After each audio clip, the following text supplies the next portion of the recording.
everybody, and welcome to the Aggieville Alleycats podcast. Where come rain, shine, or anything in between, we're here to deliver to you the Kansas State sporting news that you so love. I'm Ace Edwards, right alongside Connor Baltazar. And ladies and gentlemen, it is horns down week.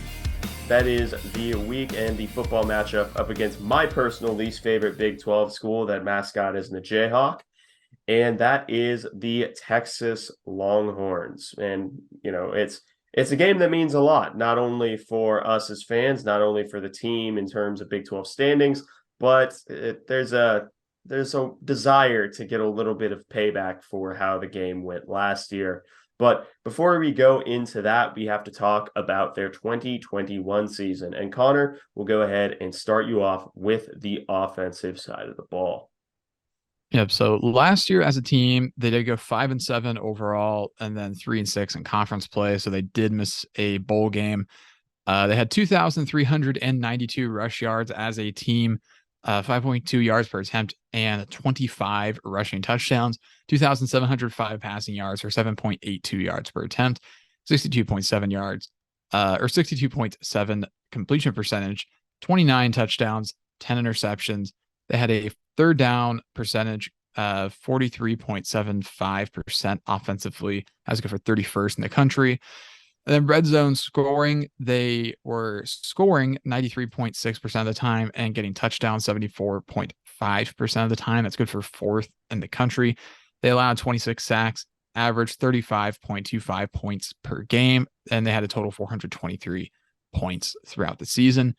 Something that'll jump out is those yardage numbers for pass and rush are very balanced. They had a ton of rushing touchdowns, paging Bijan Robinson, and also their other running backs are really good too, like Roshan Johnson. But yeah, this has been the Texas mantra of the last few years, especially since about the time that the Tom Herman era started.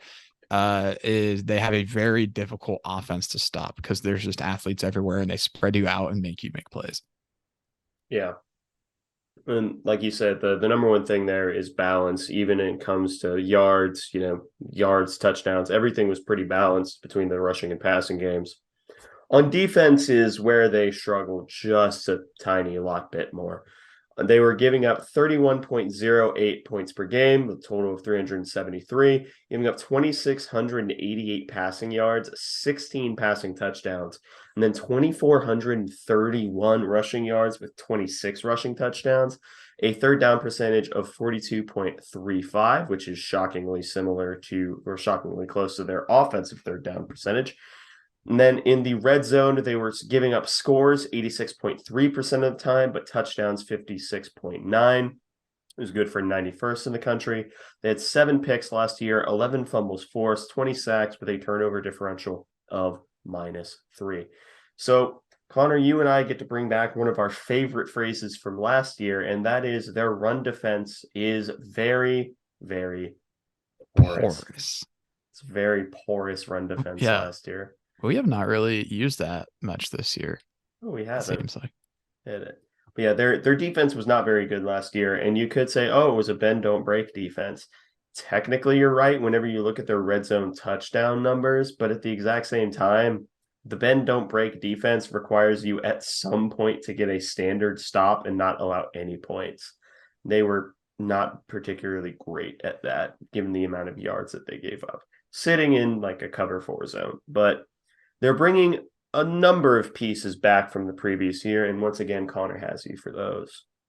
Yep. So obviously the biggest returner that you have is Bijan Robinson, probably the best running back in the country, and sacrilege, probably best in the Big 12 too, at least like the most NFL ready, which stings to say, but Bijan Robinson really is that good. Xavier Worthy's back as well. Leading receiver, again, top guy in the Big 12. Really, really great athlete. It was just a true freshman last year, as I recall. And he's that good. Jordan Whittington, wide receiver. He's wide receiver 2. He's back again. DeMarvion Overshone, back at linebacker for the 18th season. He is like the defensive Skylar Thompson of the Big 12. Yeah. He just refuses to go away. Then at tight end, they bring in Jaleel Billingsley, who transferred from Alabama. Isaiah Nair, transferred in from Wyoming, and then Quinn Ewers at quarterback. They brought in. He was originally a perfect rated recruit, a perfect 1.0 on 24/7, number one consensus guy in the country. Went to Ohio State and then left after a semester and has been the starting QB for most of the season at Texas. Missed a few games due to injury, but he is a highly, highly touted quarterback with a lot of talent that they brought in. He stepped into the starting role immediately. Yeah. Which, depending on who you ask, that may or may not have been in Steve Sarkisian's original plans. But, that's neither here nor there. But in terms of what they're losing from 2021, they're losing their leading passer, Casey Thompson. He ended up transferring to Nebraska. So maybe a bit of a lateral move there. At best. They lost their wide receiver 3, Joshua Moore. He ended up transferring to SMU. They lost their tight end 1 from last year, Cade Brewer. He was an undrafted free agent to the Seahawks. They lost Dicker the kicker, Cameron Dicker, to the Rams. They lost their sack leader, Ben Davis. He only had 2.5 sacks. That's weird. Presented without comment. Lost him to graduation. Then they lost their interception leading defensive back, BJ Foster. He ended up graduating. So now that we're done looking back at last year, let's take a look at their 2022 schedule. They're a 5-3 team this year. Their first game was up against UL Monroe, which naturally they blew out 52-10. Then their second game of the year was versus Alabama in a game where absolutely everyone in the country, I'm pretty sure even Texas fans, were expecting to get absolutely smoked. They only got beat by 1 point. Then they ended up playing UTSA, which was 1-1 at the time. They ended up winning 41-20. They ended up playing at Texas Tech. Texas Tech was 2-1 at the time. This was a double overtime loss that ended up 37-34 in favor of Texas Tech. Excuse me. Then they ended up playing West Virginia, beating them, Oklahoma, blowing them out 49-0. Iowa State, they should have lost this game, but preferential treatment to Texas. Listen, I'm not an Iowa State fan. I normally don't enjoy saying like, "Oh, was the referee?" No. it was kind of clear that the referees missed a few calls and then proceeded to make a few stranger calls. But that was a loss for Iowa State, win for Texas, 24-21. And then their last game was up against Oklahoma State, which was a loss in Stillwater, 41-34. That gives them their 5-3 record. And it's worth noting that their 3 losses on the year at the time were teams that were at or above 500. And I'm pretty sure now are at or above 500 because they beat UTSA, who's not great this year. They beat UL Monroe, who's not great this year. They beat Oklahoma, who just now kind of got on track. And they beat Iowa State, who has Hunter Deckers at quarterback. Hunter Deckers will not stop catching strays on this show. But yeah, it's worth noting they haven't really won a marquee game yet. Yeah. And that's a fair thing to say, I think. Obviously, the Alabama game was pretty shocking. I don't know how much of that can be attributed to Steve Sarkisian spending like 2 or 3 seasons on the Alabama staff and kind of having an inside there. And then probably part of it just Alabama has kind of looked a little rusty at times this year. Yeah. Tech, that one is honestly inexplicable. I watched highlights from that game and I was kind of surprised Texas Tech ended up winning this game. Texas really ended up blowing it down the stretch.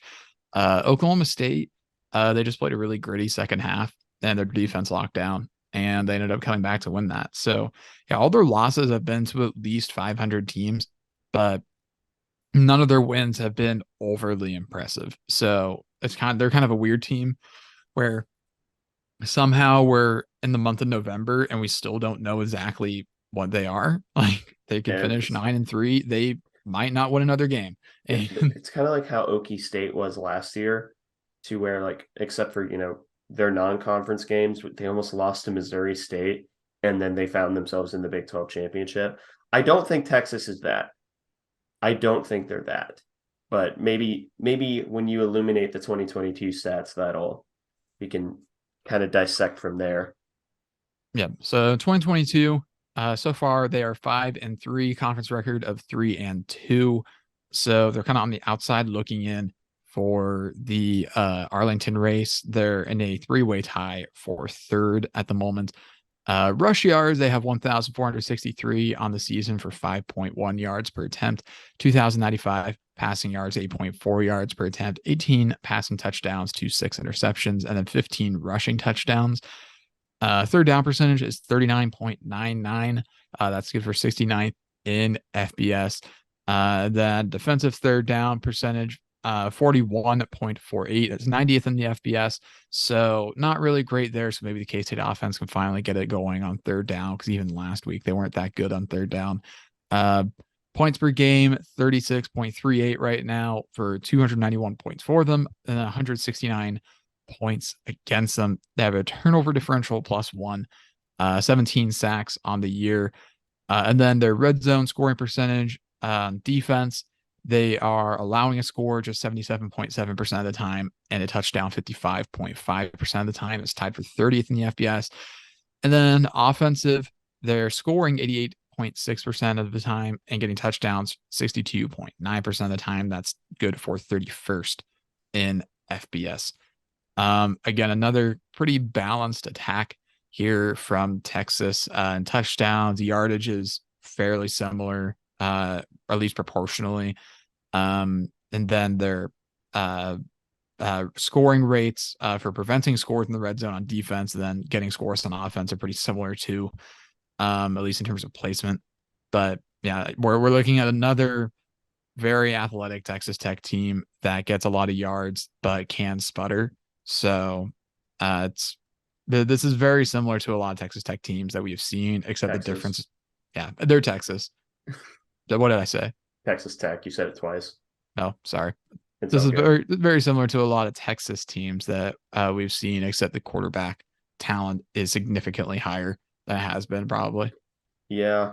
Yeah, I think that's fair. And this team is I understand this team more than I understood Oklahoma State last year. Because if you go back to that episode, which, I guess if you want to listen to an episode from like a year, a month ago, that's your prerogative. But knowing me, that like there's gonna be one person, like I'm gonna see like who listened to this one episode. But we didn't know what to think of them last year. And Texas is kind of the same way in that they're enigmatic, but I think we have a bit more of a grasp on them than we had Oklahoma State last year. They're not as good as them, basically. But Yes, we can say that much for sure. yeah. But now we can go into the general takeaways, starting off with the offensive side of the ball. And as with any team led by Steve Sarkisian, he was the offensive coordinator at Alabama, and he's been known as an offensive mind ever since he started his head coaching career, I believe in 2009 at Washington. His head coaching career, offensive career is much longer than that. But their offense is very creative and very vertically minded. There was a part of me that was like, oh well, I'm sure excited to like chart some of their passing concepts. And then they ran like 7 passing concepts that were all different from one another. And I'm like, well, that was a fun fever dream while it lasted. I'm not going to do that because anything that I say is going to get run like twice in a game. But yeah, in terms of personnel, they run a lot of different personnel sets and they're very creative with it. They run some two-back 21 personnel with Roshan Johnson and Bijan Robinson. They run some 12 personnel with Jaleel Billingsley and Jatavion Sanders. If I had to say they had a preference, it'd probably be 12 personnel. It'd be that or 11 personnel. And then, of course, some good old-fashioned Big 12 11 personnel. And even have an occasion had an extra lineman. And most of the time it's number 92, which I'm pretty sure is a defensive tackle, but All right, okay. can't stop them, Yeah, but sure. And you may do that if you please. yeah, in terms of play calling, their run pass split is 47.7 for the pass, 52.3 for the running game. That seems to have been probably a little bit skewed recently. But in terms of the play calling in the running game, it's a whole lot of counter. If you see them in pistol, odds are they're probably running counter. And they run a lot of outside zone and outside sweeps, the former mostly from pistol and the latter from shotgun. And because it's a college offense in the year of our Lord 2022, they have a lot of RPO action in their game as well, mostly based off of slot slants and things like that. But those are just their favorites. They can run, and they certainly do run a lot more than just those, but those are the ones that really stuck out as both their most dangerous concepts and the ones they run most often. Connor, you have them for actually, would you rather take the passing concepts and motion, or would you rather take Quinn Ewers as a quarterback? I'll take Quinn Ewers. All right. So what they do in the passing game, they're running play action 43.2% of their dropbacks, which is a big reason why they want to keep that run pass balance close and also slightly leaning towards the running game. Because if you aren't, if you don't trust the play action game as a defense, if you're not biting on it, a lot of their offense doesn't necessarily just stop working, but it becomes a lot harder to execute, which is something you need. You need that ease of execution whenever you have a young quarterback, which is something that earlier K-State teams with an unnamed quarterback failed to do. They also run screens on 19.4% of their dropbacks, and motion is a big part of their game plan. And they motion a lot of players to different places. You have receivers motioning into the backfield. They're doing orbit motions. You have running backs motioning out wide. You have tight ends flipping sides. You have tight ends playing the wide slot receiver role. You name it, they probably have motion for it. So offensively, this team is very creative in the way they set up their plays. Not a lot of their play calls themselves are, revolutionary, like never before seen concepts. They're just applied from looks that you don't normally see them from. And they get you in a lot of elaborate personnel groupings that they can do a lot of things out of, and looks that, immediately result in coverage tells. Because 98% of the time, if you have, say, Roschon Johnson, one of their running backs out wide, that almost immediately tips the defense's hands as to what coverage they're running. Because if a linebacker follows him out, it's probably man coverage. If a corner just widens out or a corner safety follows him, it's probably zone coverage. And they just do a lot of that to make the picture simpler. That's why Mac Jones was so successful in an offense run. But wait, no. Wait. I was 19, right? Or was that 20? Mac Jones was 2020, as I recall. Okay. So I may be getting my years mixed up. But Sark's offenses have always notoriously no, because they fired Herman 20. Didn't they? Texas? Yes. After 2020, they fired him. Okay, yeah. So I was right. That was a big part of Mac Jones's success, was that he just got, say, hey, here's a pretty simple puzzle, figure it out, find your best matchup. That's what he's asking Quinn Ewers to do. I've talked a lot, and now we have a lot to talk about their quarterback, Quinn Ewers. Yeah. So Quinn Ewers, we did talk about him a little bit earlier. Yeah, he was the QB recruit of the century until Arch Manning existed, although everybody kind of hates Arch Manning right now. But Quinn Ewers, he was a perfect 5-star. Very, very, very few of those throughout all time. I think Vince Young might have been one. Vince Young is one, yeah. I think there's been maybe a handful of others, but I'm not going to get into those weeds. When he went to Ohio State out of high school, got a big NIL deal, and then promptly left, and is now at Texas, and he's been starting. So Quinn Ewers, 1,139 yards, 57.7 completion percentage, 11 touchdowns, 5 picks. A lot of that bad completion percentage probably comes from the Oklahoma State game, where there was like 30-mile-per-hour winds, and he was like throwing into the wind and throwing with the wind, and just every throw he had was just bad. Honestly, he caught like less than 40% completion in that game. However, he does love throwing over the middle. 60.2% of his passes are over the middle in some fashion. He's only completing 33.3% of his deep balls. PFF has him as a 70.7, a 70.5 in the passing game, a 53.7 in the run game. However, when he's under pressure, his PFF grade goes down significantly. 41.9 PFF grade and a 35.2 passing grade under pressure. So really, really bad. But with that being said, if he's kept clean, his arm talent and arm strength are outstanding and they're elite. He doesn't really need a great platform to throw from. He can throw it from any angle. It really does not matter. He will find a way to get the ball out with great velocity and put it at least in the right vicinity most of the time. He has a golden arm. And he has a really quick release. It's kind of like a flick motion. With that being said, though, he is still a freshman, and he has accuracy issues, especially under pressure. He needs, but even still, when he's unpressured, he does overthrow quite a bit, and he does get passes on target a lot, but they aren't pinpoint. He gets the like I said, they get to generally where they need to be, but they aren't perfect. They're not pinpoint. He has a great deal of arm talent that with refinement, he could be unbelievably dangerous, but he has a lot of work to do in the accuracy department before he gets to that point. Mobility wise, he isn't really a major threat. It's not as if he's Carson Strong and quite literally cannot move, Yeah. because if he does, his leg might fall off. But it's just he's just not really that fast. You think a guy with a perfect recruiting rating might have more mobility, but I mean, it is what it is. He has unbelievable arm talent regardless. And you can be a good quarterback and not be particularly mobile.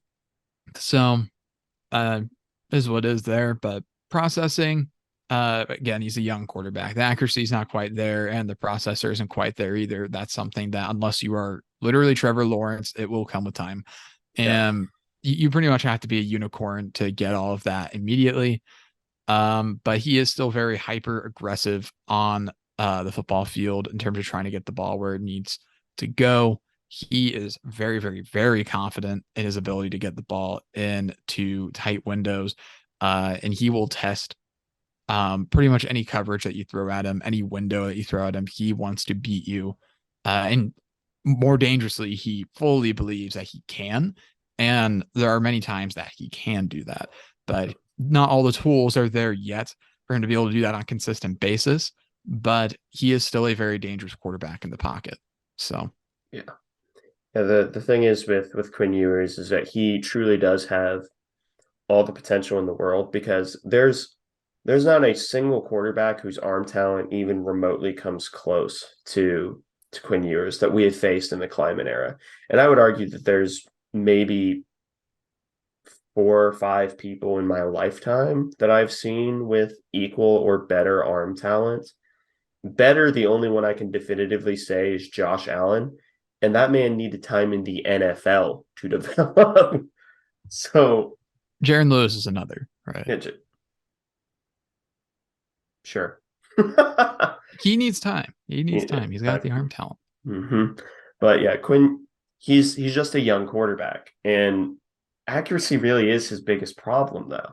Like processing, his hyper aggression works because his receivers will win because they're Texas receivers, so of course they'll win. But he isn't hitting those big time throws as often as you would like. But it doesn't all fall on Quinn Ewers, even though he'll get most of the credit or most of the blame because that's just what the quarterback does. They have 2 really exceptional running backs as well, including number 5, Bijan Robinson, and number 2, Roschon Johnson. Let's start off with Bijan Robinson. He has 920 yards on the year, 5.7 per rush, 11 touchdowns on the ground, 17 catches for 280 yards and 2 touchdowns to the air, a 91.8 PFF grade, 78.4 passing grade, and a 92.0 running grade.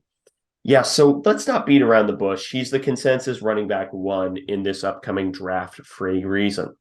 It is a legitimately good reason.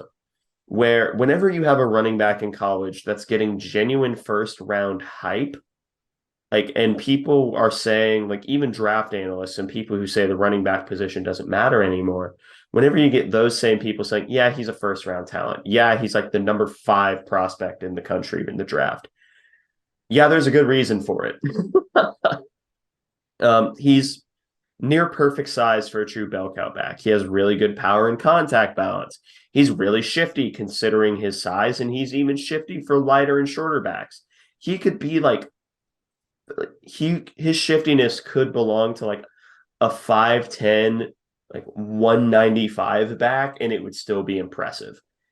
He is not that size. He is significantly bigger. He has remarkable ball carrier vision to where he can just, find a hole anywhere on the line. He can bounce it outside. He has the speed. He has receiving upside.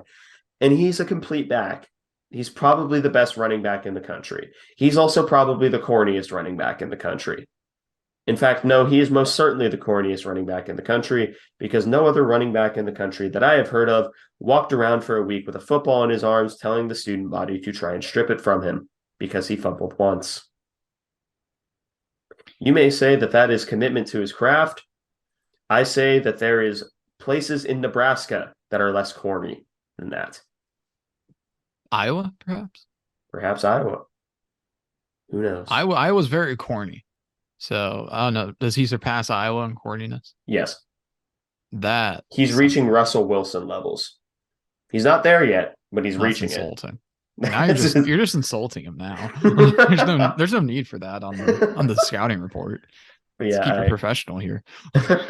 Oh yeah, we talked. Yeah, never mind. But yeah, Bijan Robinson's the best running back in the country. I'm sorry, Deuce. Like you're the best offensive weapon in the country. Deuce Vaughn is. But if I'm asking for a pure running back, a pure traditional running back, I'm sorry, I'm taking Bijan. But wait, there's more. They have Roschon Johnson, who has 367 yards, 6 per rush, 2 touchdowns, 14 catches, 128 yards, and 1 touchdown through the air. 81.3 PFF grade, 61.2 in the passing game, 88.2 in the running game.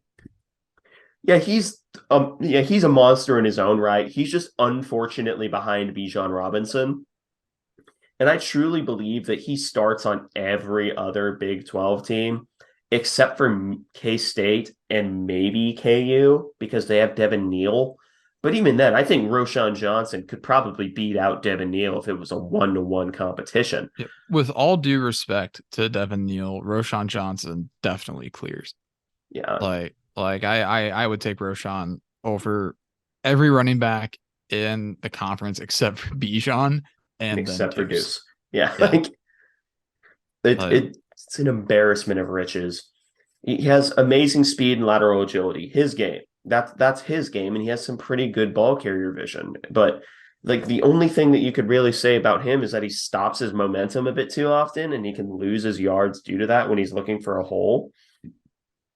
He's not someone who's like always going to put his shoulder down and just get like the gritty yards.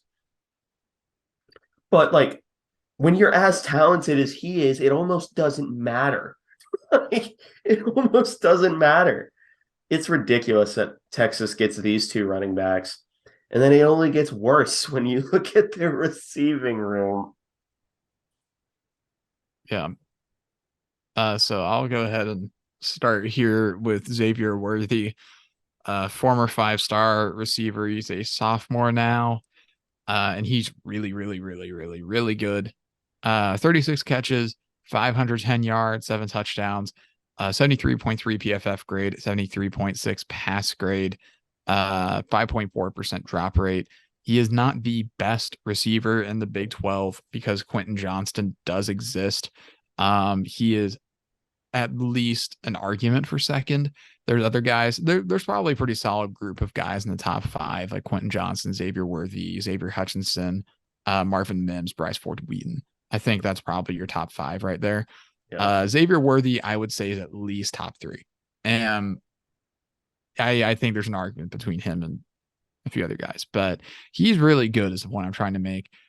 He's probably the best route runner in the Big 12. He is very good at setting up and then baiting defensive backs to bite wherever he wants them to. He has a really solid understanding of the fact that he needs to get rid of the space in between him and a defensive back. Um, and he has very good hands. Not the most incredible hands, but they are good. He does occasionally have just a not great drop, but that is what it is. It happens. Um, yeah, he has legit deep speed and acceleration, and is really just an all around excellent receiver. Last year against K State, I think he had like 6 catches for like 70 yards or something like that, which He got honestly, hurt in that the was a, middle of the game. yeah, he got hurt like partway through, which like, sucks for him. But yeah, he is just, he's a very good receiver. He's very dangerous. Just yet another offensive weapon for this team. Going to be probably the most difficult task for this Texas offense, and their weapons might be the most difficult task for the defense all season. Um, and that's with having to face a team like TCU, an offense like Oklahoma State and whatnot. But moving on to Jordan Whittington, number 4. 29 catches, 404 yards, and a touchdown on the year, 70.4 on PFF, 70.3 in the pass game, a 3.3% drop rate. Is one of his biggest issues is that he does body catch a little bit too much and really isn't getting his arms out as far as he needs to. It doesn't really matter for him, but he should probably not be doing that if he wants to get to the next level. He was originally a running back, and some of the kind of the lack of natural receiver instincts, like extending his arms to go out and get the catch rather than body catching. It's obvious when you figure out how he's a converted running back. Oh, well, that makes sense. And then again, his biggest trait is his run after catch ability. So they love using him on screens. And he has a lot of strength for a receiver. Yeah, I don't blame him for running away from that running back room. Yeah, that really is fair, honestly. I wouldn't want to deal with that either. But and then lastly, for the receivers, you have Casey Kane, number 88. He only has 4 catches for 93 yards on the year, 54.1 PFF grade, and a 52 on the passing game. Very fast. And he just doesn't get a lot of targets though, because when you have guys like Bijan Robinson, like Roshan Johnson, like Xavier Worthy, Jordan Whittington, even a guy like Keelan Robinson, there's a lot of mouths to feed on this offense. And Casey Kane is just kind of the odd man out right now. Only a freshman, so he'll probably be fine with that for now. But has not had more than 1 catch in a game this year. Hasn't had a catch since the Texas Tech game.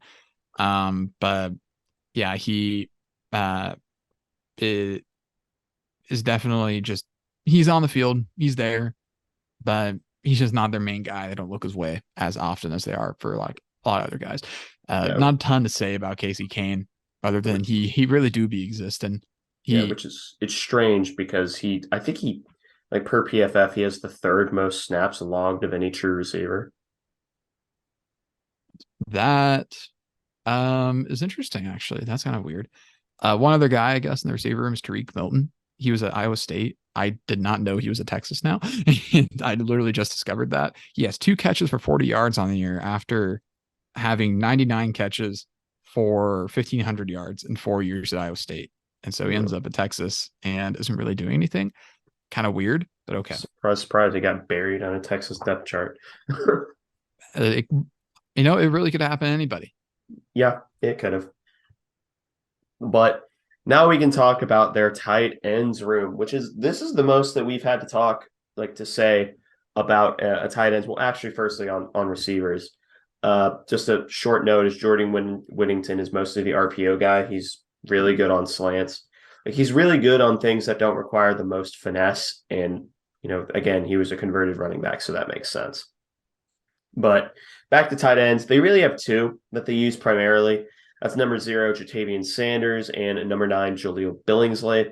Starting off with Jatavian Sanders, he has 34 catches on the year, 396 yards, and 5 touchdowns, a 71.4 PFF grade, 80.4 in the pass, and a 52.9 in run block. He has a 5.6 drop rate. He's just You remember Cole Turner from Nevada last year, the guy who was, listed as a tight end but was basically just a receiver.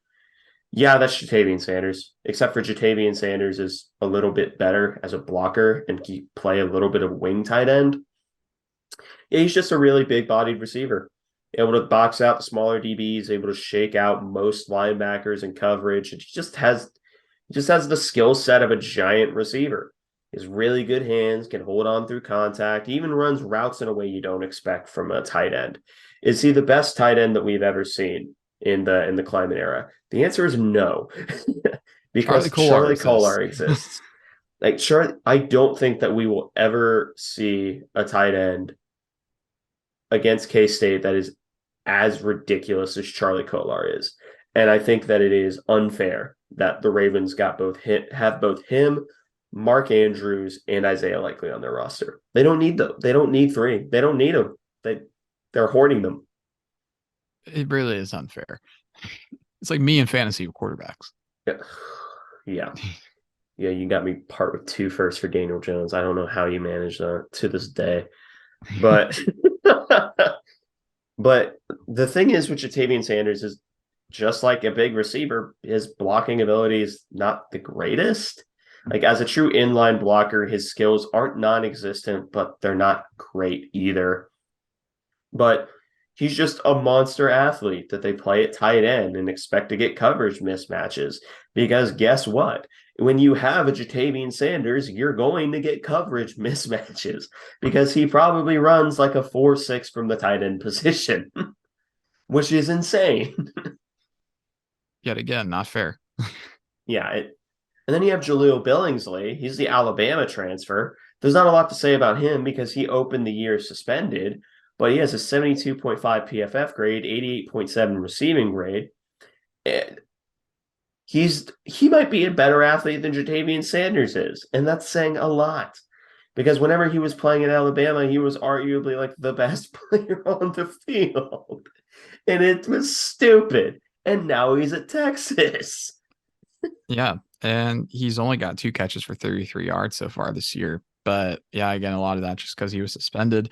And again, his measurements at least indicate he's another glorified receiver at tight end where he's 6'4", 219. Like he's like Chabastin Taylor sized. Yeah, Like he's just another like tight end in name only, but he's strong enough to where he can make it work as a blocker. So if I had to pick one, a lot of rooms on this offense scare the daylights out of me. Their receiving room scares me only because of Xavier Worthy. Their running back room terrifies me because they have two of the best running backs in the conference. And then they just casually have, the two best tight ends in the conference. I will hear no arguments saying that there is a better like 1-2 punch at tight end. And I don't think that there is like maybe you could say, I don't know. I'm not sure who you could even say is a better tight end like in the Big 12 other than Jatavian Sanders. No one's springing to mind.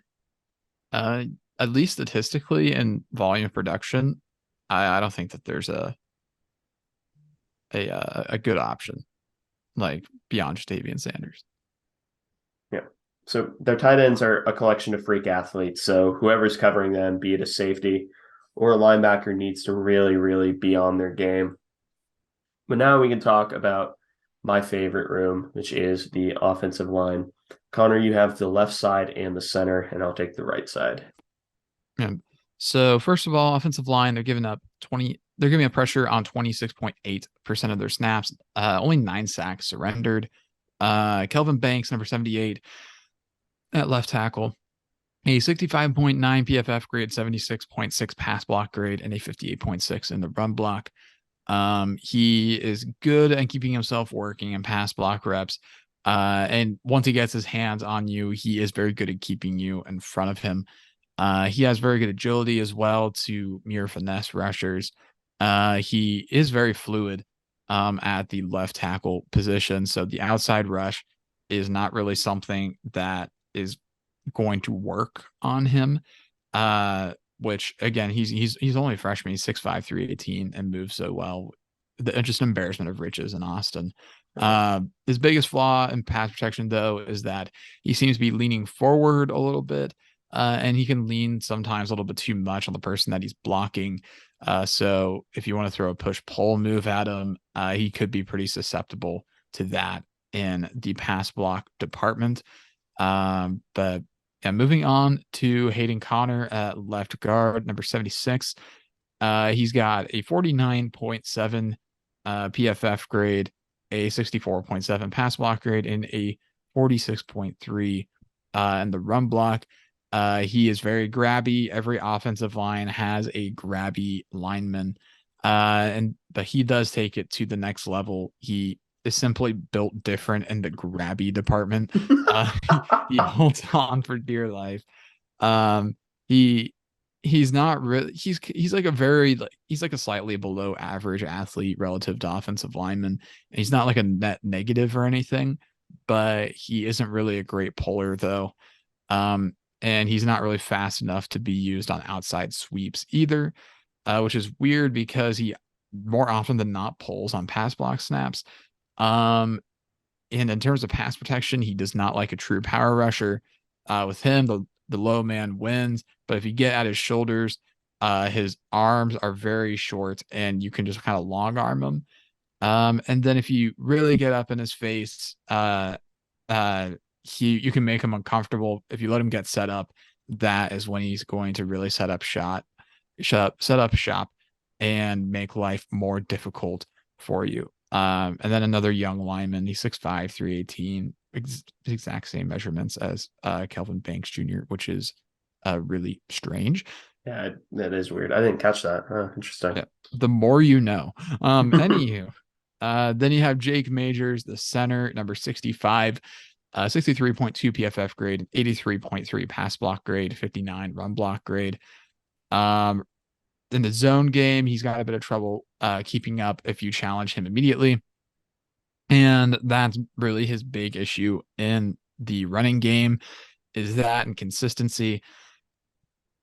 Because he'll have some reps where he seals off really well, and then he'll have a few more where it looks like he's never done that in his entire life.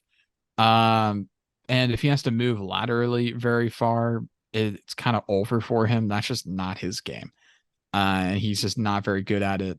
But yeah, you on that left side and center of the line, you get three straight offensive linemen that are significantly better at pass blocking than they are run blocking, which should probably be how your line is set up, honestly. Put the better pass blockers on the blind side, but this what it is. Yeah, and as always, whenever we don't mention something, this for every player, we should probably open with with this now. Every time we don't mention something, just kind of assume it's average. It's not exceptional. It's not awful. It's just average. So I think that pretty much all of the like Kelvin Banks is an average run blocker. I don't agree with his PFF grade. I think it's too low. I think that a lot of that gets ripped down by his open field ability, which isn't great, which is weird considering his agility. Hayden Connor, I know his running blocking grade is about where it should be. And then Jake Majors, I think his is actually too high. I think I'd probably put it at low 50s. But pass block grade, I think that's also too high. It's just because, he's a center. He gets a lot of help in the formations he's facing, but, neither here nor there. In terms of the right side of the line, you have right guard Cole Hudson, and that is number 54. He has a 53 PFF grade, 52.1 pass block, 51.4 in the run blocking game. His biggest issue that plagues him in the running game is he just disengages way too quick. In the zone running game specifically, your job is to hold on to that guy until if the zone play is running your way, your job is to hold that guy, the guy in front of you, in place so that your center can eventually pick him up. He knocks you off and you can move up to the linebackers. He just opts to not do the first part. So he just kind of leaves his center or his tackle out to dry on those plays. And he's just not particularly great at driving either. And whenever he's pulling, he just takes angles that are uncomfortably close to banging into the backs of his linemen. And I know that as a lineman, you're supposed to take the tightest angles that you possibly can when you're pulling, so that way you don't waste a lot of motion. But whenever you are just about stepping on your lineman's feet, you are one bad play away from you're one bad moment away from causing a colossal problem. But in terms of pass blocking, he's fine. Like I again, this is a case where I think his pass block rate's probably a bit low. I'd probably put it, high 50s, but splitting hairs at that point. And then Christian Jones, the right tackle, number 70, has a 66.2 PFF grade, 69.1 pass block, 63.7 run block. He also plays himself a little bit grabby. He's not as grabby as their left guard because, goodness gracious, that like, he holds on like the life preserver, bro. He his life depends on grabbing that jersey. But his biggest problem is that he doesn't play like a left tackle, honestly, which means he's not as great in pass block. But he's still not bad at it. He just lets defenders outside of his frame a bit too easily. He doesn't have the athleticism to really keep up with that. And he's not great at the second level either. He just kind of works himself outside of his lane in the running game and ends up in the middle of nowhere. And he just, needs to, as a player, needs to improve his angles to linebackers. Not this week, but just in general. If he's bad at it this week, I'm fine. I'm fine with that. Also, he's weird, like technically, because he's weirdly passive in his stance and how he plays. And by that I mean whenever you're in a normal 2-point stance, normally you have your outside foot pretty far back, but obviously you're not like doing the splits or anything, but you're opening your body to the outside a little bit more so you can kick back further. So that way you don't have to waste as much motion. He keeps his feet more even in 2-point stances, which is a strange, like technical thing. And, that's probably why he gives up the outside, but it's not killing him. It's just kind of weird. The lateral quickness is just okay, probably a part due to his starting position, how he doesn't start as wide or as back as you'd want. But all in all, this is not a bad offensive line. As a unit, they play fine. I'd say they still have moments where, as a young offensive line, the cohesion isn't quite there. Specifically, I think the guards in the center don't. I don't think they're communicating very well, especially the right guard and the center. They have no chemistry whatsoever. Like they have no idea what the other is going to do at any point in the game, and that kind of shows in the running game. Unfortunately for everyone who faces them, they have a Bijan Robinson, so it almost doesn't matter. But yeah, it's a solid offensive line. It's one of the is it one of the better ones we faced? I don't know, bro. I still really like the Tulane offensive line. They're a solid offensive line. We'll leave it at that. Now we can move on to the defensive side of the ball. Connor, you can cover the more general grand notes about them. Yeah. So defensively, they play a 4-man surface from a 3-3-5. That's what Baylor does. Oklahoma State does this too. They can go to a true 4-2-5 look with forehand and dirt players, but more often than not, it's a 4-man surface 3-3-5. So kind of like that 3-3-5 Sam, to at least some degree. Every defense has like tiny little things, and then all of a sudden the whole name changes. But yeah, like some call the 3-3-5 Sam like a 3-3-5 because in Baylor it's 3-3-5 tight. Odd fronts are similar. The only difference is where the nose tackle's lined up. It's a bunch of small differences that basically do the same thing. I'll be honest, the only reason I call it 3-3-5 Sam is because that's what they call it in NCAA 14. Yeah, that's fair. That's fair. Yeah, so I'll take their word for it. But yeah, so they do have a few looks though where linebackers will play in a mug alignment, which is when they line up in the B gaps. And they mostly play 2 high safety shells, so Ace is spared from the 3 high safety look, at least for half of the game this week. Ace is very happy about that. I absolutely am. And then coverages, they very, very, very slightly lean towards man, but they're going to play man and zone with plenty of regularity on either of them.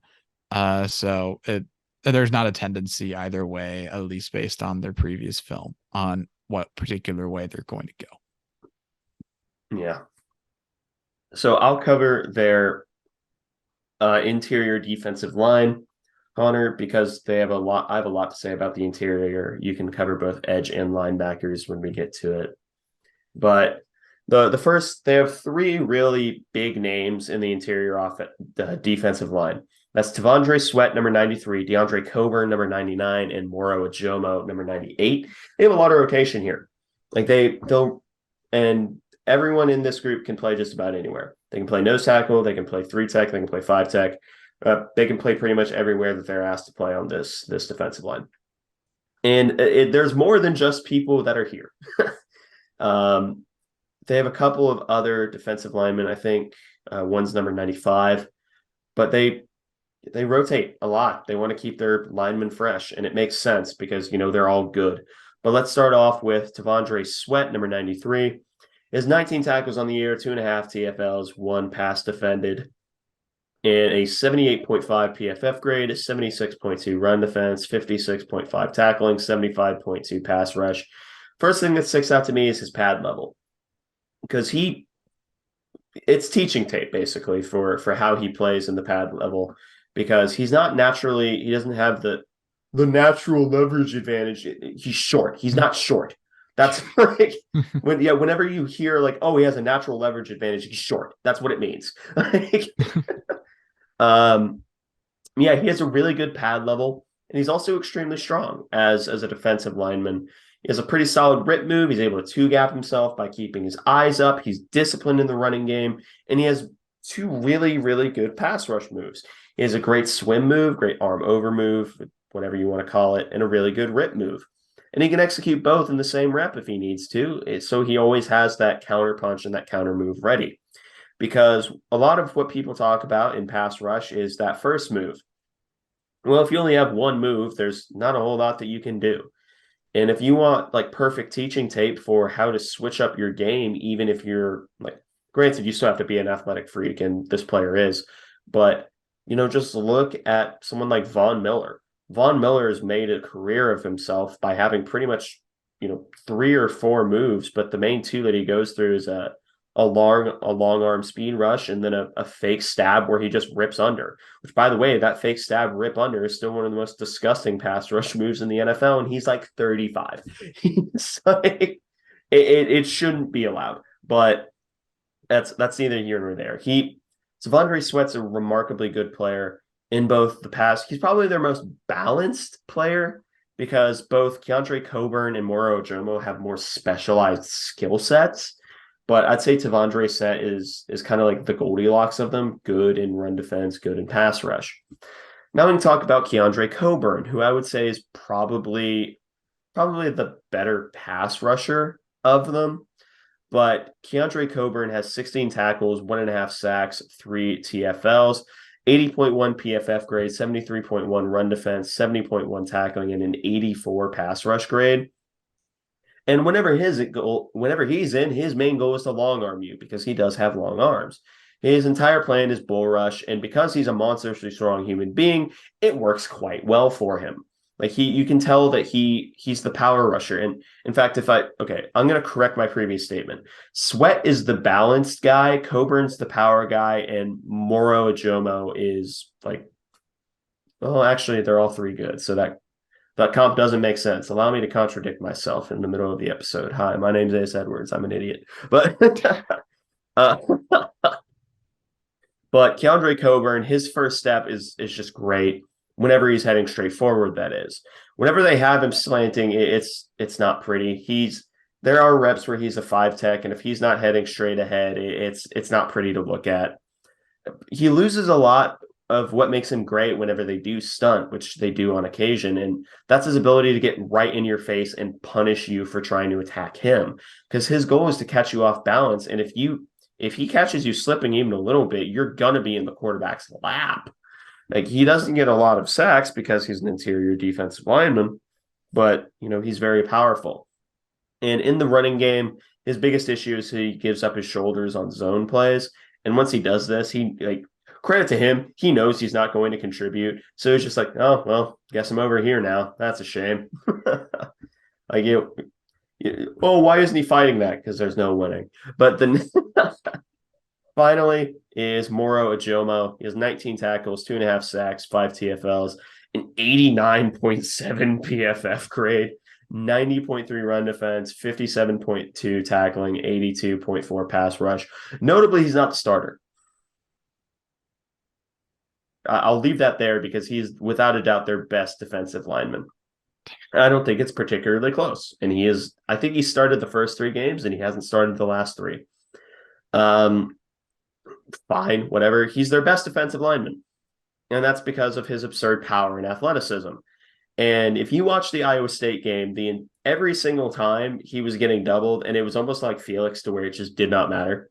He's not as good at Felix. He doesn't have like he has Felix's athleticism. He doesn't necessarily have Felix's drive for the quarterback, if that makes sense. So he's very good at pressuring. He's not the greatest at actually finishing. Pause.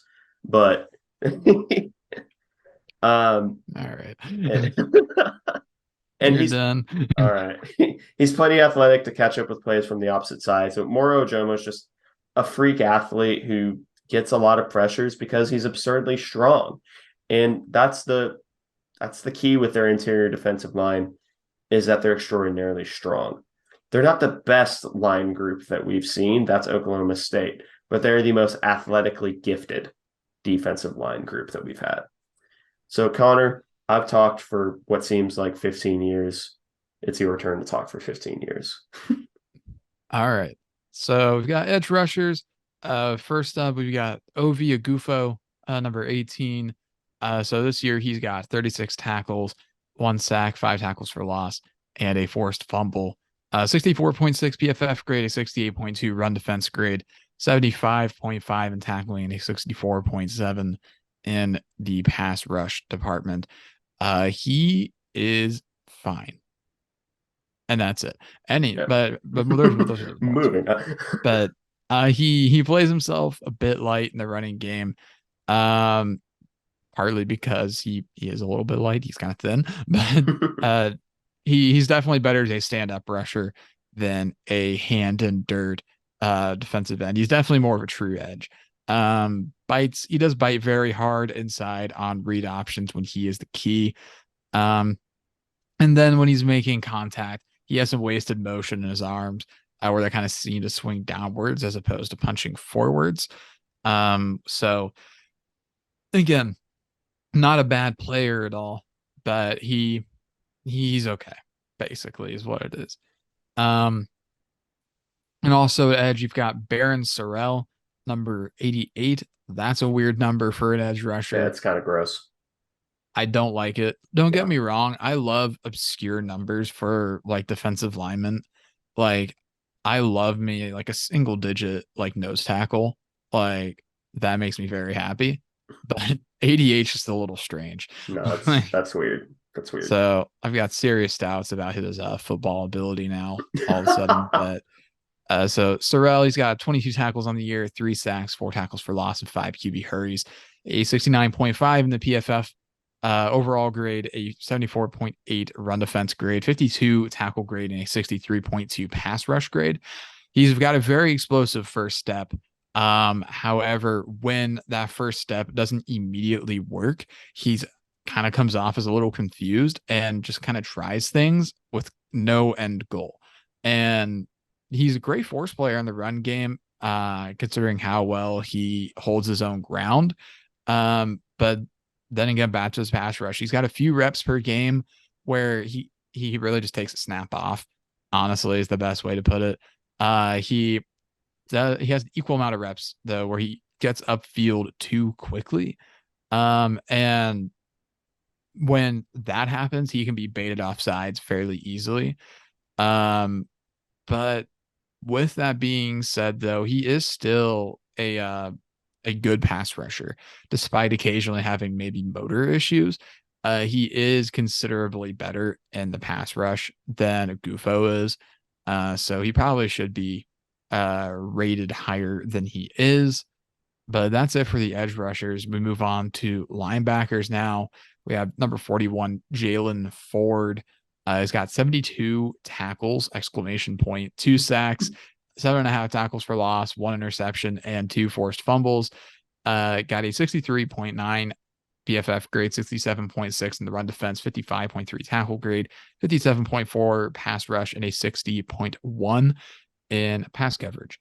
In the run defense, he is pretty good at sifting over and around blocks. He is fairly disciplined at staying in his own lane as well, although sometimes he does get himself into the trash, gets up too far and too close to the offensive line, which gets him into trouble. And he has a really good vertical leap, and he's a solid middle field defender. Hook zones, he does a really good job with those specifically. However, he's not in the middle of the field. He is subpar in coverage, especially in man coverage. But that Jalen Ford, 72 tackles on the year. That is a lot, it feels like. Yeah. But yeah, DeMarvion Overshown is the other guy, number 0. It feels like he has been at Texas for decades at this point. Yeah. I don't know why. He's just a guy that's always stuck out to me. I feel like I recognize him every time. It's like seeing an old friend on the broadcast. But Yeah. Shame he goes to Texas. yeah, it really is a shame, isn't it? But he's got 58 tackles on the year, 2.5 sacks, 6 tackles for loss, 3 pass breakups. Got a 70.3 PFF grade, 81.0 run defense grade, a 61 tackle grade, a 70.1 in the pass rush, and a 61.9 in pass coverage. He, as I previously subtly insinuated, he's really old. And he's the elder statesman of the defensive group. But despite that, he is not their best player. He's not bad. He's experienced. He knows what he's doing, and he is a very good athlete at linebacker. He's been around the block, but it shows that he is not the best guy on this defense. His big issue is that a lot of his game hasn't really come together. His tackling is okay. He kind of plays too fast at times, which again, it's a motor issue, but kind of in a weird way, and that he just refuses to slow down for The Wyatt anything. Hubert issue. Yes. Yeah. Wyatt Huber had that big issue where he would just run himself out of a play constantly because he just played with his hair on fire every single snap, which is great sometimes. And then other times, Wyatt Huber ends up halfway across the field because some left tackle just continues to push him. And DeMarvion Overshown, though, he's a very good QB spy and contain player. And he has a very good duck and rip move to the outside. But yeah, he's very experienced, all around solid player. But part of a okay linebacking core for Texas. They're a solid group. DeMarvion Overshown, an experienced defender in the Big 12, is always going to be dangerous in some fashion because they pick up a few things on their journeys across middle America. But yeah, he's a very solid linebacker. Yeah.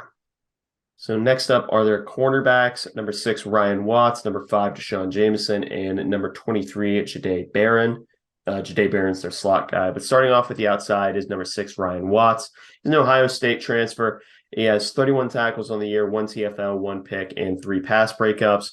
A 69.7 PFF grade, 77.2 run defense, 70.3 tackling, 67.7 coverage.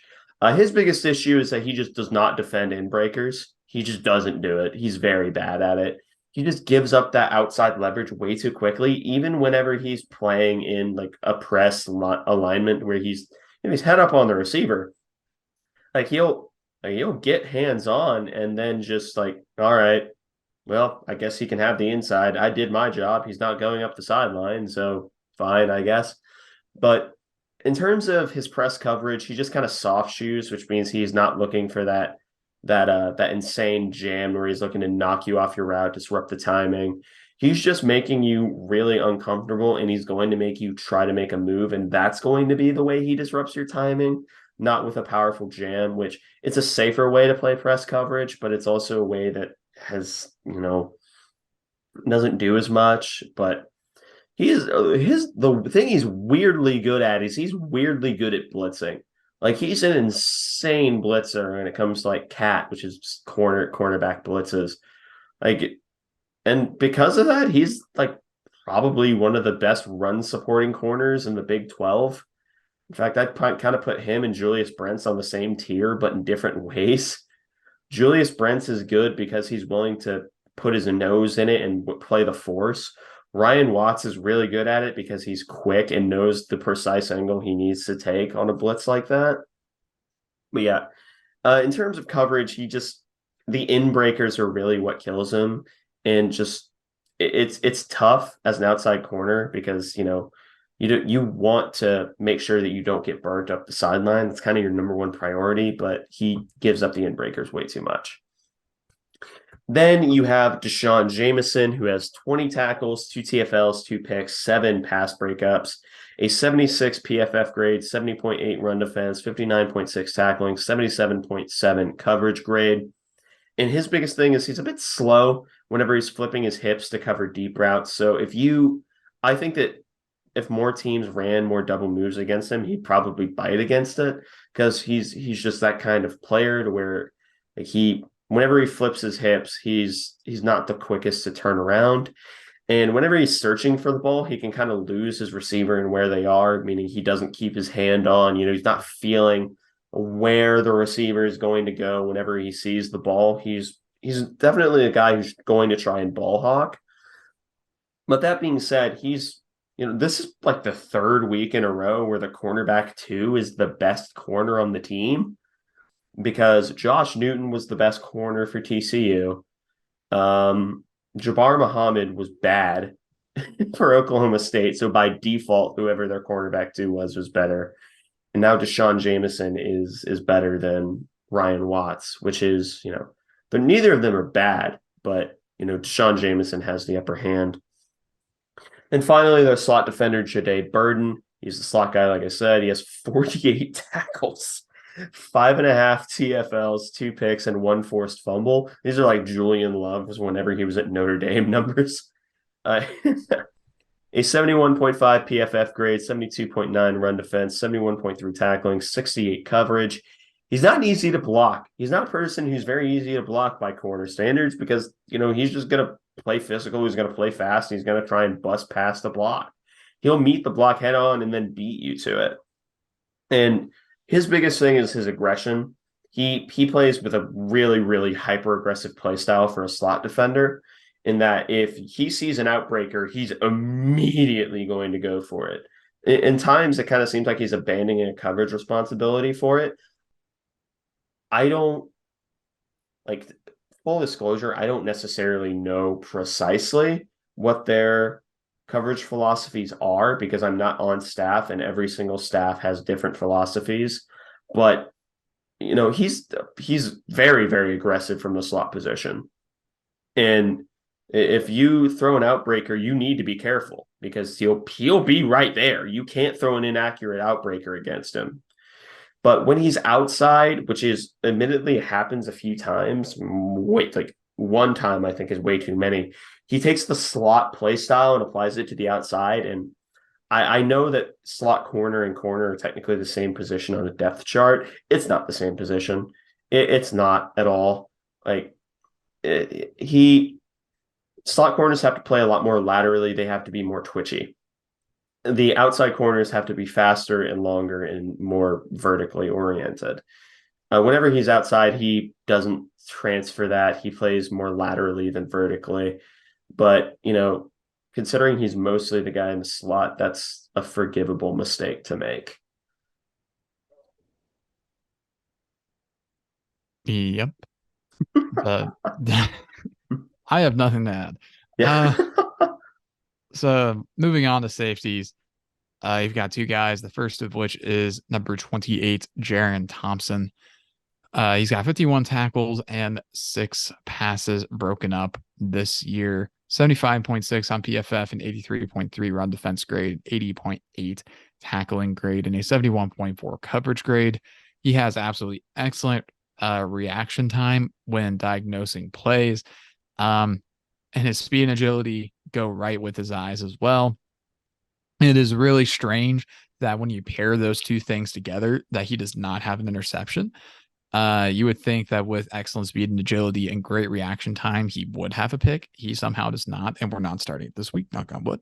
Yeah. And then he's at his best when he's put in a read and react situations.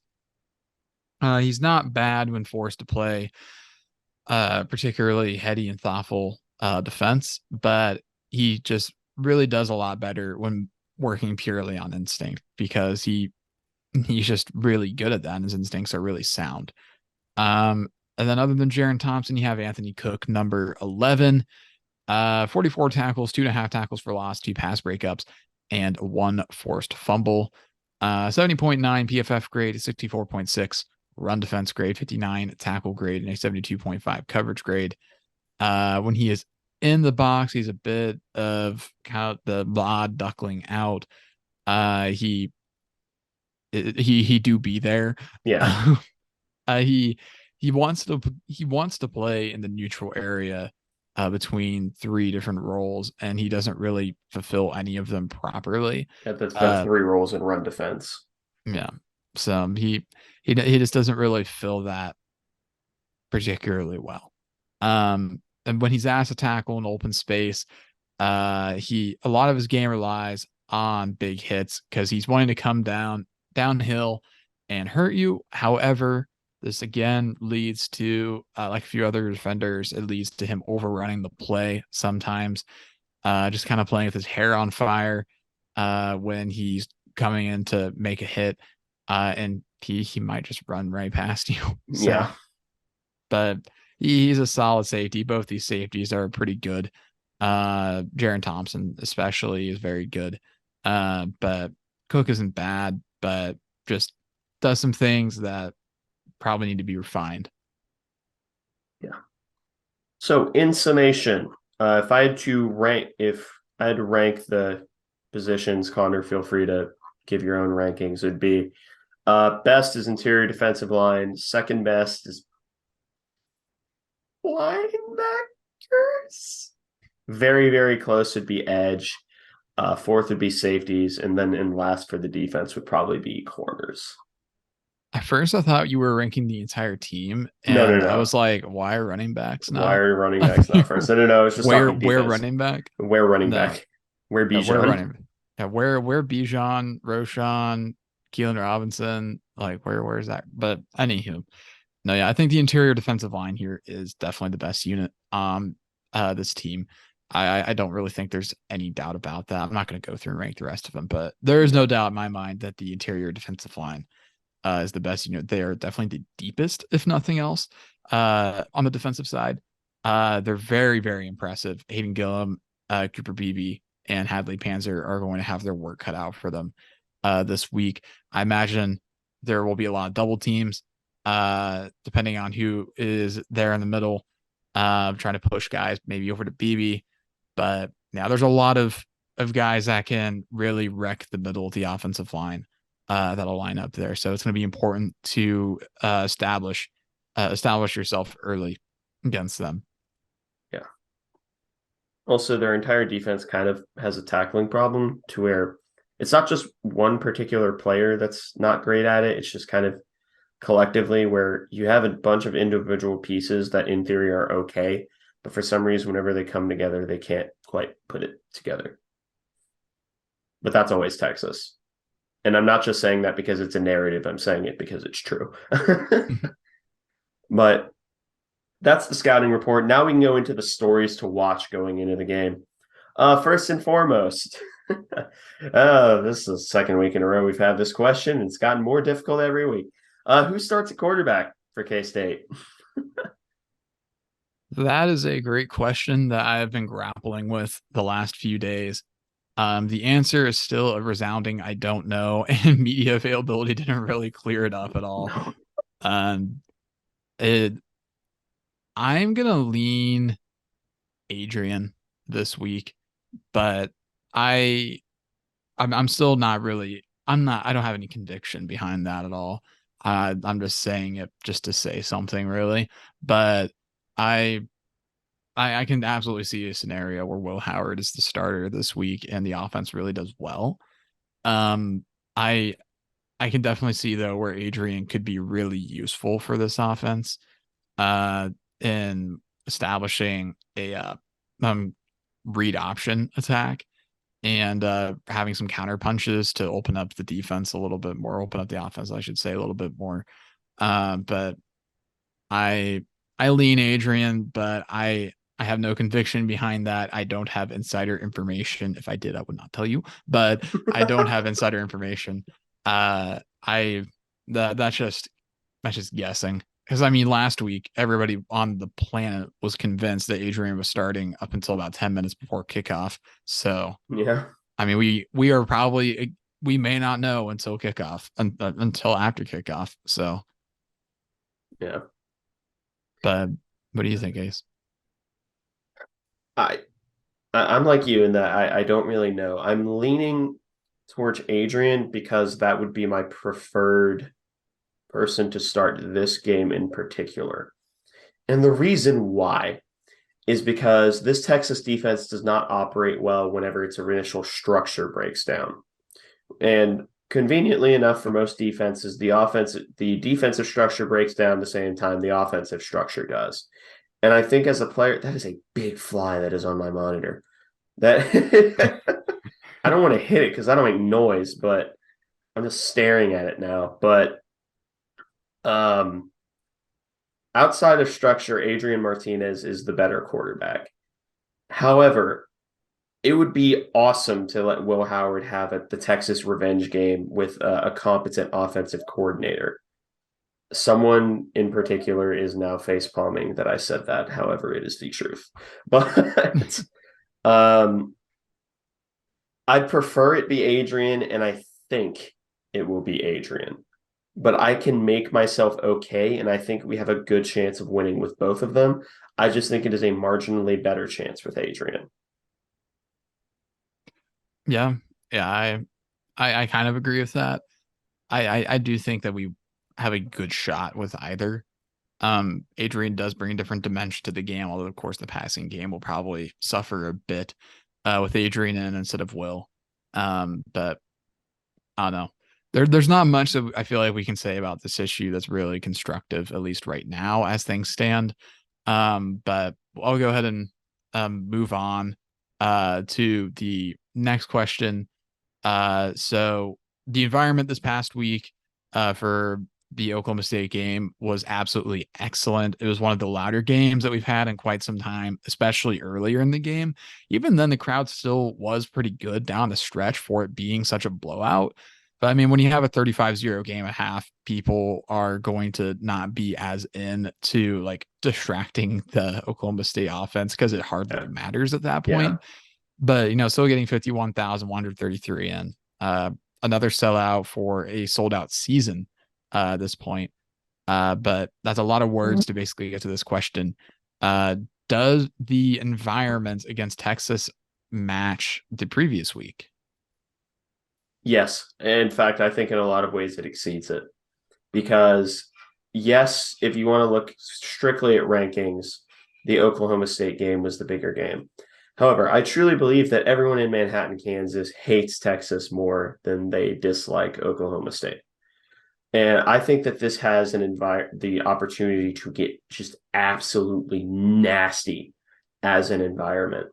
Like I know that there were a lot of people that were saying that, and obviously this was before my time, so I cannot comment, that the Oklahoma State game this last week was better and was the best environment since the Auburn game. So for me, the equivalency was 2019 Oklahoma, because that is the best environment I've been a part of. But I think it has the potential to get to, if not exceed, both this year Oklahoma State and 2019 Oklahoma, just because of how much we hate this school. Yeah, I kind of agree with that. I think the team is going to be more angry for this game, honestly, too. I think a lot of times this would be the potential for kind of a down game, kind of a letdown game. But I do think that the team is probably still remembering and thinking about what happened last year down in Austin. And I think they probably think that they they feel they should have won last year, and changes were made because of that game because we probably should have won. Um, so I think if nothing else, the team's going to be up for this game. I think people are going to be interested to come and watch a Texas game because uh, even though I think at this point they're pretty much confirmed to stay through 25, there was the thought up until fairly recently that this could be the last time Texas plays in Manhattan. So I think still a lot of people will be under that impression. Um, and I think that students are going to be really excited for this game as well, coming off of a huge win over a top 10 team. I think that the fan base is going to be really energized as well as we climb the rankings. Um, I'm, I'm I'm curious what the announced attendance will end up being. I'd imagine probably another roughly 51,000 ish will be Yeah, a more K-State fans, but fewer opposing fans because there was a decent contingent of Oklahoma State fans in town because yeah, there Stillwater's were. not too far. But um, yeah, I think the environment can be really good. I will say I was not at Auburn 2014. I had an actual football game to be in. So I was like standing on the sideline asking like injured people for score updates like mid game because I was like a lowly freshman. Like, so it was actually the last game I ever played. And it Mm, was um apparently an incredible environment. I've never been able to really go back and watch the replay. All I know is just like we probably should have won the game. And I've like read like box scores and stuff, and I've seen a few highlights and stuff just to like get a feel for the crowd noise. But I mean, that would have been a huge marquee win because that was Auburn coming off their national title in 2014. So that would have been a massive, massive win. But missed field goals and a drop touchdown in the end zone will do it. But this environment up against Texas, this is a huge, huge game. I think people really understand that. So I think the environment can get really close to last week. Next question. Can the defense maintain its insane play from the last few weeks? And by that, I don't mean shutout. I mean average between the TCU, which was a good defensive performance. It just, they got wore out because the offense had like 7 plays between some drives. But, can they keep up their momentum? I'm gonna say tentatively yes. That may look a little bit different than it did the past few weeks, just because of how prolific an offense Texas has with so many weapons. But I do think this game will be a very good barometer for the defense. Where if this is the sort of game where we do hold them to well below their season averages and have a really excellent game, then I fully expect us to absolutely demolish everybody left on the schedule if that's what happens in this game, because there's no reason if we smother Texas, there's no reason we shouldn't be able to do the same to Baylor, West Virginia, KU. Um, but maybe KU's a bit different story because their offense is really good. But Yeah. Texas, um, I'm hopeful the defense can do it. I think that it's an intriguing matchup because I think our secondary is really good. Um, I think that our pass rush is really good too. Our run defense has been really good. The question is going to be linebackers and what they can do against Bijan Robinson, I think. Yeah. Uh, Not to show my hand, but I really think that the key group will be the defensive linemen. I think that winning the point of attack will be the key more so than it normally is because, like, although Texas Sark has a weird problem to where the running game can be rolling for the majority of the game, but if it doesn't work for 2 or 3 plays in a row, or it doesn't work for a drive, doesn't work for another drive, he kind of shies away from it, which is so strange to think because of the talent that they have. But I think that if they end up passing more than they end up running, I think we've won the game. If it's even, I would say if you showed me from the future like run pass splits from this game, if it was even, I'd say our chances were about 50-50. If they threw the ball more than they ran it, I'd say we won comfortably. If they ran more than they threw, I would say we probably ended up losing. But I think the defense maintains its play because I think that the secondary is up to the challenge, and I don't think that this defense is going to let a lot of one-on-ones happen with Xavier Worthy because that's kind of how we contain Quentin Johnston until the incident. The I say the incident like it was this tragedy. Julius Brents pulled a hammy, but yeah, I think they can maintain it. Yeah, fair play. Um, so next question, who wins the turnover battle in this game? K-State. And I say that comfortably because no matter which quarterback we have, they are able to make smart risks. And Adrian has a tendency to, if there is not a smart risk available, he can just take off. And Will has been playing well enough that his margin for error when it comes to accuracy and decision making is a bit wider. But I think that K State ends up winning this turnover battle because Quinn Ewers has that aggressive gunslinging mentality.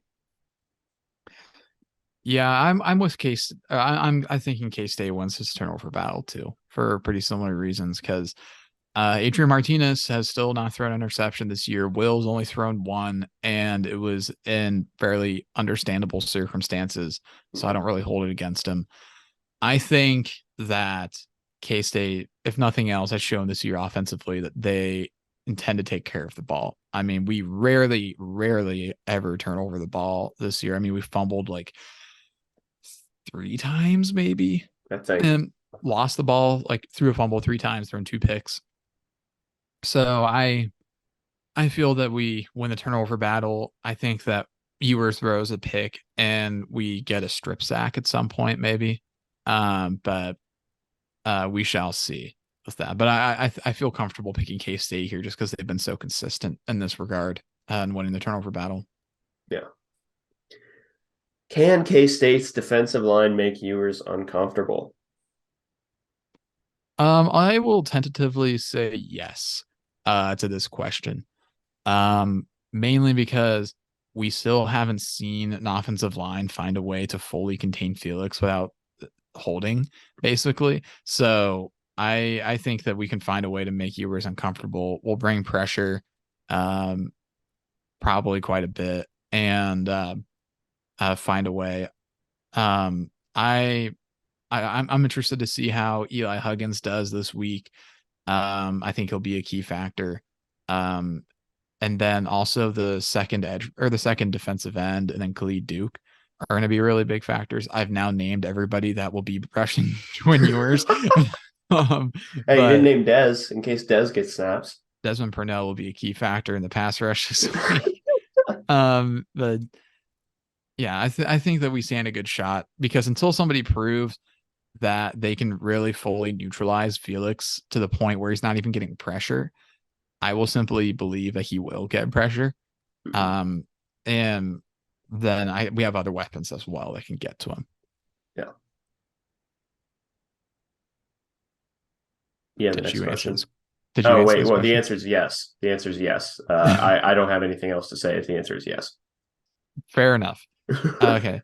So Brent's and Echo versus Xavier Worthy. Who wins more reps? Trick question. We never leave them in one-on-one coverage, but okay, not never, but I think in the few opportunities that they get one-on-ones, I I hate to say it, but in true one-on-one situations, I think Worthy's a nasty enough route runner to where Worthy will probably get the better of either of the two of them more than like they win their true one-on-ones.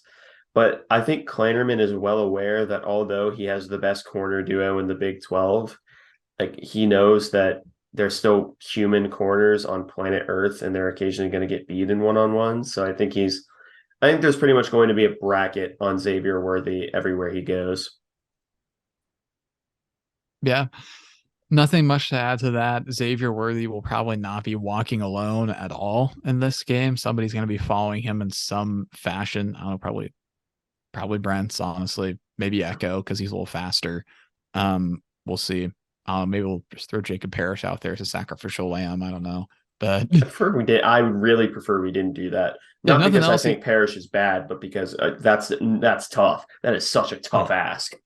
if nothing else, he's very fast. So, but who wins more reps? Yeah, I think one-on-one situations Worthy is going to be about anybody just because as a corner, it's really tough to win reps against a guy who can beat you over the top and run any route he wants against you at any point in time.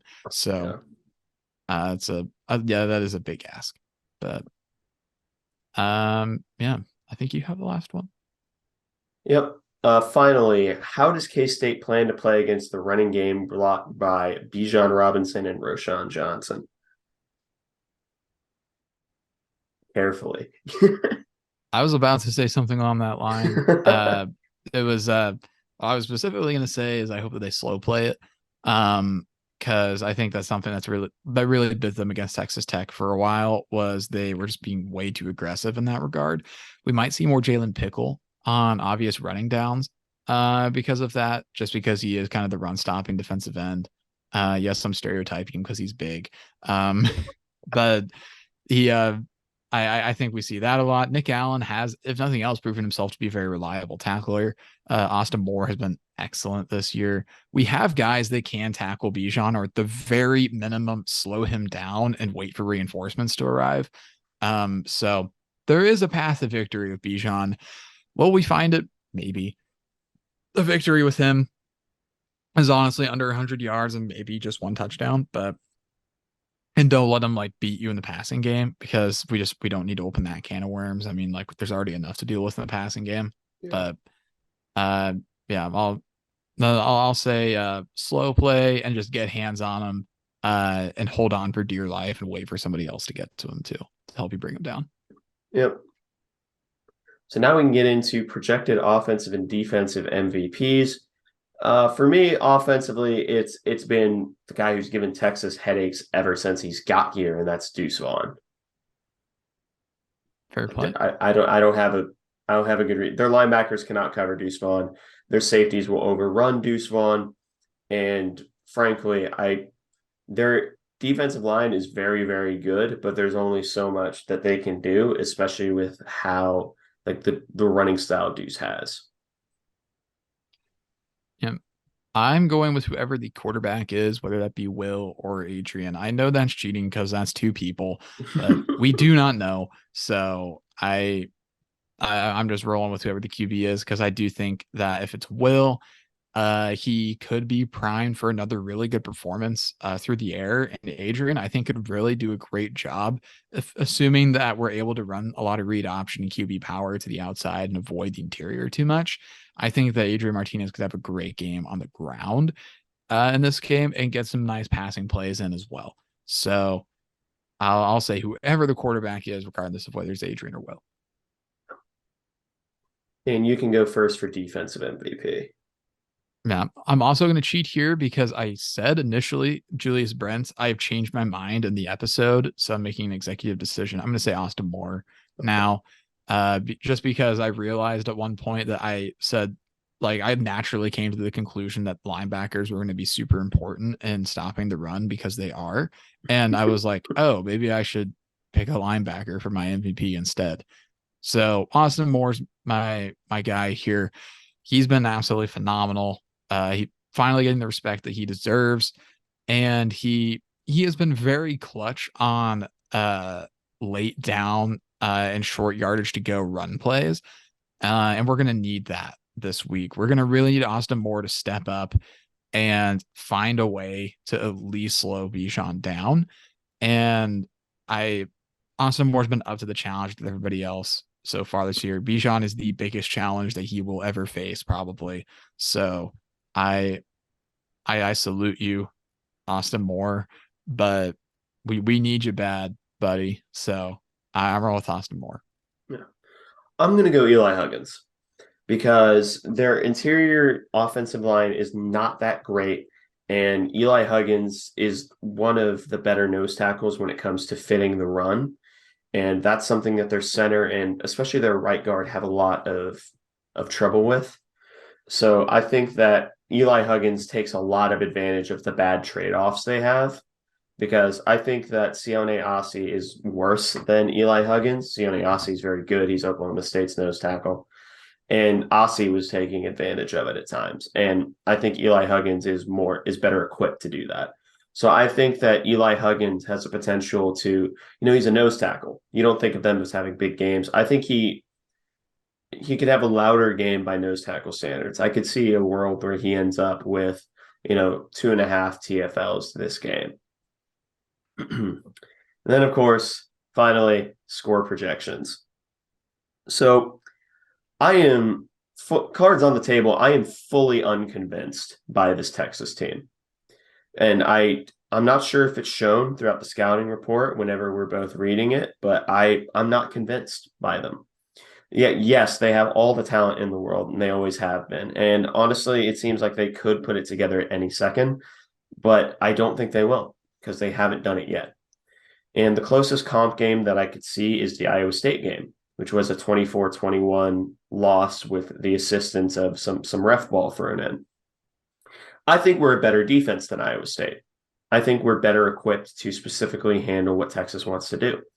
And I certainly think that we're more than capable of scoring more than 24 points because Iowa State scored 24 points with perennial stray catcher Hunter Deckers at quarterback and a much worse running back room and a receiving room that consists of Xavier Hutchinson and like no one else. Oh, Noel's not bad, but I I truly believe this will be a big win for the Cats. I'm gonna go 35-17.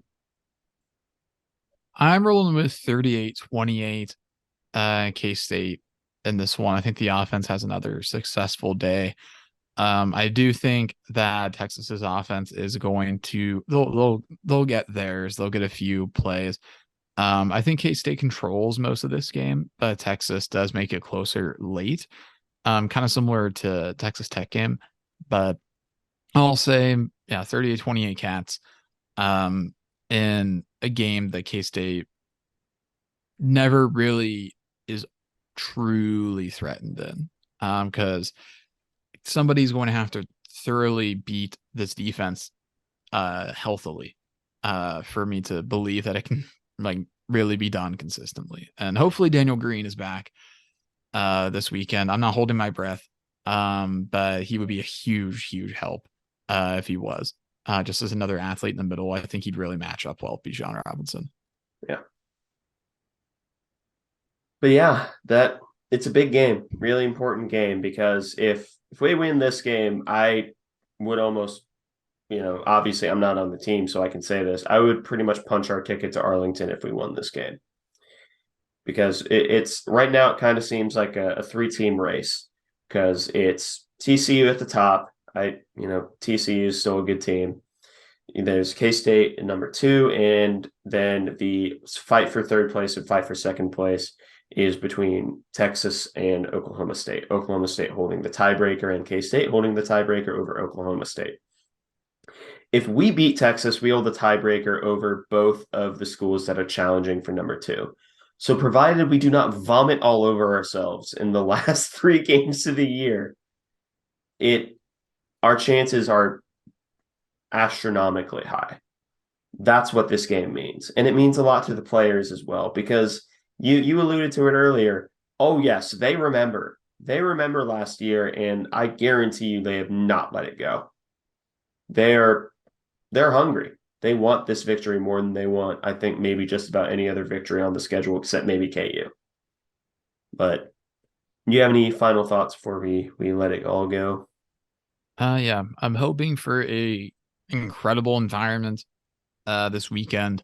It is allegedly going to be maybe rainy Saturday, at least in the afternoon. I don't know if that's going to get to the evening. Do not be a coward. Show up, Please. rain or not. Well, right now the forecast has been updated. Doesn't look like there's as big of a chance of rain as there was. Nice.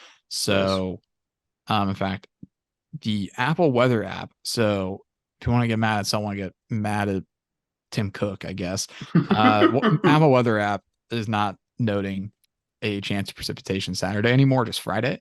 So, fingers crossed, knock on wood. Really hoping it doesn't rain because I want a picture perfect night game at Bill Snyder Family Stadium against a relevant opponent. Uh, this is what we've been waiting for a long time. I feel like is a big prime time night game in November against a ranked opponent at home. And so I am very excited for this game. This is a huge, huge game. Um, Last week, we accomplished the first part of our mission for this 3-team spread of TCU, Oklahoma State, Texas, which was just get one of them. If you get two of them, a la Texas, then all of the sudden you are very close to punching your ticket to Arlington. Baylor is right there, and they're probably better than their record suggests, to be fair to them.